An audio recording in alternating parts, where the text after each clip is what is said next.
controversial point I'd like to make, and that is that domestic violence is not peculiar to Uganda, is not peculiar to the developing world. Richer countries like my own has serious issues in regard to domestic violence as well. I wish the initiative every success.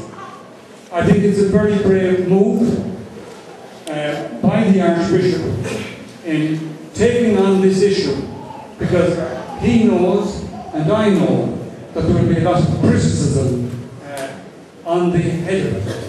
But he's making a brave move and a brave step, and I wish him and the clergy very well indeed. Thank you. Important role to play. As we all know, religious practice in Uganda remains faithful and very high across the country. And with 42% of Ugandans belonging to the Catholic Church, the level of moral authority and respect among the population for the Church is very clear. I believe, however, that it can do much more. The Church, in its many rich and varied forms, can provide real leadership in terms of communicating some very important messages to the country. And some of these messages are very simple, such as the ones that we heard today through the drama. Messages such as, domestic violence goes against the teachings of our Lord. That's a very simple message. I think another simple message is that true Christian men do not beat their wives and children.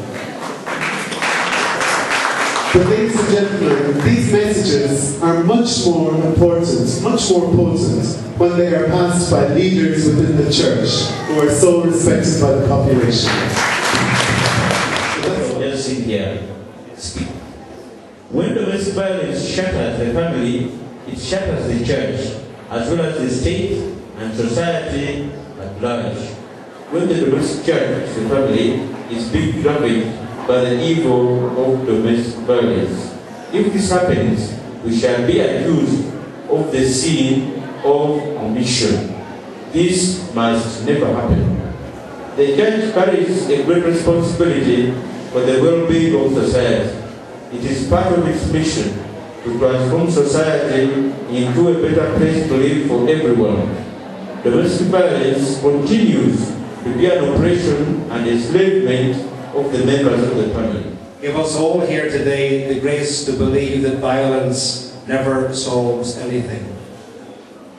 That violence demeans both the person who suffers and the person who uses violence.